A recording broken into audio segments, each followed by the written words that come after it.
Hello and welcome to this week's Lewis Round F1 update. Plenty to talk about. It's the new year, a new fresh start for most of these teams. Valteri Bottas, he's been talking about his time with Williams. Mercedes on their slump with last year, the reasons for their slump. And we'll also have some more news on Force India, any gossip around. All of this in this week's F1 update.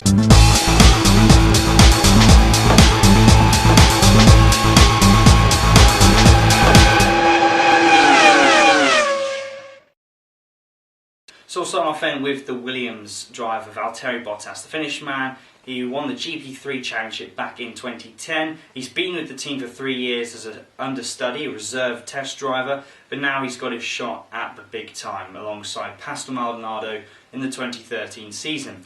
Now, a lot of pundits applaud this young Finn because he seems to be the real deal. In the Friday first practice sessions that he's been given, quite regularly he was beating Pastor Maldonado's times. Yes, he hasn't driven, he hasn't raced at all last year. And that will, I think, in the first few races make him sort of struggle. I think qualifying he'll do fine, but with the racing part of it, I think he will for the first half of the year, he'll be getting used to that. But just like Nico Hülkenberg was last year with Force India, at the beginning of the year he was struggling to get the results, but when it clicked, he actually showed his true potential and he was actually regularly beating Paul di Resta. So I think Valtteri Bottas has a huge potential. And against Maldonado, who is a race winner, let's not forget, he can really show, how good is he. If he beats Maldonado regularly, people won't be saying, oh my god, he's amazing. But, it will definitely put him in good stead for a future big-time drive with the likes of Ferrari, McLaren or Red Bull or whoever, Mercedes. So I think he's got huge potential. I haven't really seen much of him. I didn't see the GP3 in 2010. I'll have to make my presumptions starting off with the testing in just a month's time. It's all showing good signs, but unfortunately in F1 it's all about the results. And you can do so well from the junior ranks, but if you don't perform in the actual main stage, then you don't have a long time in the sport at all. And let's move on to Mercedes. Now, this is quite an interesting story to come out today. Mercedes, throughout their time as a factory works team since 2010, they seem to do reasonably well at the start of the year, but as the season progresses, they fall away. And this was actually even shown in their World Championship winning year with Brawn. They were quick from the get-go, but as the season progressed, they weren't able to develop the car as quickly as the other teams, the other big guns, especially Red Bull, McLaren as well. And Mercedes at the end of the year had a huge advantage last year with the DRS, the two double DRS systems. Some people say in the end it actually affected their performance more than it did good.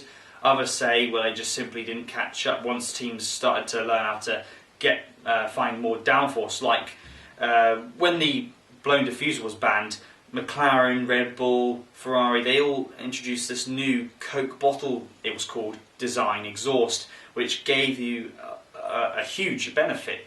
Mercedes didn't bring it in until too late, and they never got it really going, so they abandoned it with 3 races to go. And in fact, Mercedes ended up with not only scoring points in 1 of the last 4 races, thanks to Michael Schumacher in his final outing in Formula 1. Well, Ross Brawn is brought down the major issue was a revamp of the aerodynamic department. So Ross Brawn, he said, we made a decision to change the structure of the aero group. We had to wait for a few weeks for Mike Elliott, who was the new aero chief. He had come from Lotus. There was a couple of weeks there where they couldn't do anything. And also, after that, they feel as though they had to upgrade their wind tunnel package to a 60% scale model rather than the current 50%. 60% is the biggest scale model that you can do. Basically what it means is you can use the wind tunnel, but you're only allowed to use it for 60% scales models. I think it's to reduce costs. But there's only one team, or 2 teams apparently left, who only have their wind tunnel models at 50%. The rest of them do have them at 60%. And Ross Brawn said it was purely for the fact that they can do more. They can do more work, technical data. With a 60% model, they can put in more sensors. They can, apply more aerodynamic features on that scale model, which means it can be a lot more accurate on the correlation to wind tunnel to the real track, which is what Ferrari are coincidentally struggling with. Now Ferrari, they've done it differently. They've gone to, rather than trying to fix it over the winter, they've moved their whole aerodynamic team to Germany and Cologne with Toyota's old plant, which Toyota F1 racing plant, and they're going to use that system, which is working well already. They're renting it out, or Toyota are renting it out to Ferrari. They say they're not going to go back to Maranello until August. So in a way, Ferrari are doing it smart. So rather than waiting until fixing it again, they can completely put their attentions to using the German plant, Maranello. They can fix that without having any issues. They've got plenty of time, and hopefully by August they can come back. It's a huge logistical nightmare, but they can come back and it will work. Like I said last week, Ferrari will probably struggle at the beginning of the year if they're using the wind tunnel, because I'm supposing they have been using the Maranello wind tunnel for the new car so far. But as soon as they get onto track and they can use the wind tunnel in Germany, I think you will see Ferrari making improvements. And I think that's a big key. They have to as well, because Alonso isn't going to take another bad year. But back to Mercedes, they really have to as well. They've got some pressure. They have to deliver. They've done well at the beginning of the years, but they have to keep it. They have to keep on going throughout. They have very clever people. Aldo Costa, former Ferrari technical director. Jeff Willis, former Red Bull, BAR technical director as well. You've got Bob Bell, former Renault chief. These are big name players, all at Mercedes, so you're expecting something big to happen, similar to what it was like with Ferrari back in the early noughties, but that hasn't come to fruition yet. So I'm interested about next year, especially with Lewis Hamilton and Nico Rosberg. How's Nico Rosberg going to do? Is he that good? Nobody really knows his potential. We'll finally find out with Lewis Hamilton at the helm how good the German is. Both of them were teammates back in the past. I think they can win a few races. I think this will be their best year next year. I don't think they'll be challenging for the title, but fingers crossed they do get it right. We want to Force Indy quickly now. There were 4 drivers in the running for the final seat alongside Paul di Resta. It was former Toro Rosso pairing Sebastian Buemi, Jaime Alguersuari, Jules Bianchi, who's been the reserve driver and World Series by Renault driver this year, and also Adrian Sutil, a former employee of the team, who was sacked left at the end of 2011. Sebastian Buemi and Jaime Alguersuari have been told apparently they're not in the running. Buemi told, well, he hasn't got a drive yet, so this is this was bad news for him. Jaime Alguersuari looks as though he was going to go to DTM anyway with the BMW squad, so he looks set for that. So it's between 2 drivers, Jules Bianchi, the Frenchman, and Adrian Sutil. Apparently the favourite at the moment is Jules Bianchi.